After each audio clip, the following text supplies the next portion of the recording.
Welcome back everyone to the Cat's Meowth and another featured Friday.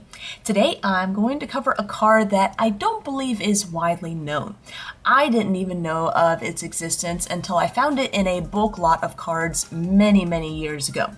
This Mudkip is part of the Poke Club Creator Pack, a small promo set that includes only 5 cards. In addition to this Mudkip, you also have a Pikachu, a Trico, a Wurmple, and a Torchic. But my favorite is definitely this Mudkip, and that's what I'd like to go over today. Now, a little bit more about this little mini set. In 2004, Kids WB, the channel that frequently showed the Pokemon anime, held a card creator contest, and kids between 5 and 15 could submit their own illustration, and the top 5 would get their design printed on a card. Mudkip being my favorite, but don't get me wrong, the rest are pretty cool too. Now, these top 5 were the grand prize winners, and in addition to having their illustration featured on their very own card, they also received 50 of the Poke Club Creator Packs. And now each pack held a total of 5 cards, one of each card giving them a complete set. They also got a $500 gift card to Target, which, I mean, if you're 5 years old, how cool is that? Winning a great competition like this, getting cards, packs, and cash, pretty much. Now, there were 5,000 additional packs that were printed, and these were given out to 5,000 first place winners. As far as I know, no other packs were distributed.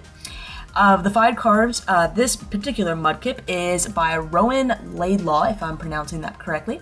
Now, I like it because it easily looks like it could have been a professional illustration, and, I mean, Mudkip is just cute all around.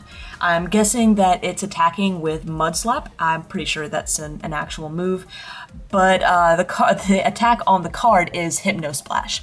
As far as I know, it was just an illustration contest. The kids didn't also choose their attacks or write them or anything like that.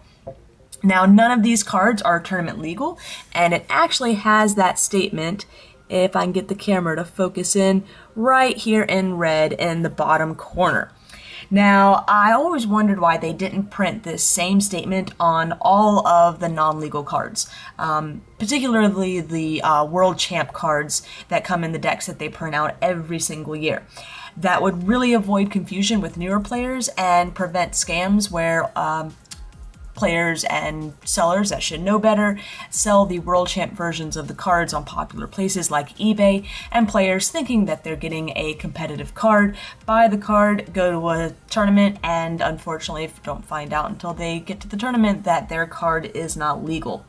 Now, again, this was back in, I think, 2004, so maybe the people in charge of Pokemon back in those days were a little more thorough and wanted to be sure that there was no mistake of these cards being played. Now, none of these cards are game-breaking. Hypno Splash 30 and puts you to sleep, but requires 3 energy. We can take a look at some of the other cards as well. They're pretty much all the same, where they have a... Well, no, never mind. This one's similar because it does also have some status effects. I like Wurmple's Gooey Thread, where the defending Pokemon can't retreat. Trico causes poison. Pikachu paralysis. So pretty much Wurmple's the only one that doesn't do a status condition, although it does have the nice effect of preventing your opponent from retreating, making sure it's locked into position. Let's put that Mudkip back out in front. So yeah, for collectors, this set is an excellent one to own. A complete set, when I looked it up back when I pulled these cards, you know, I'm curious as to what their value was, as I've never seen them before. I'm pretty sure the set didn't go for more than around $20, and back then I thought that was pretty cool. I mean, I think it was like a bulk lot of $100, I think, that I spent on several hundred cards, and found these in it and was like, hey, there's a fifth of my money back. But its value has dramatically increased since then.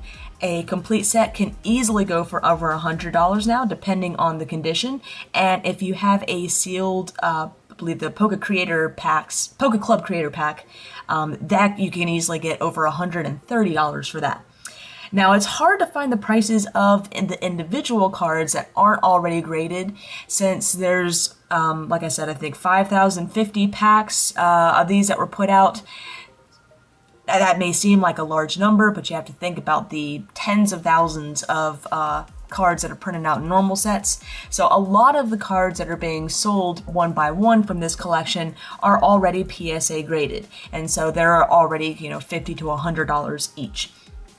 I did find a few sellers online, like Troll and Toad, that did have this card, the Mudkip in particular, listed, and was asking $28 for it, but they're out of stock, so it's kind of hard to judge if that's an accurate value.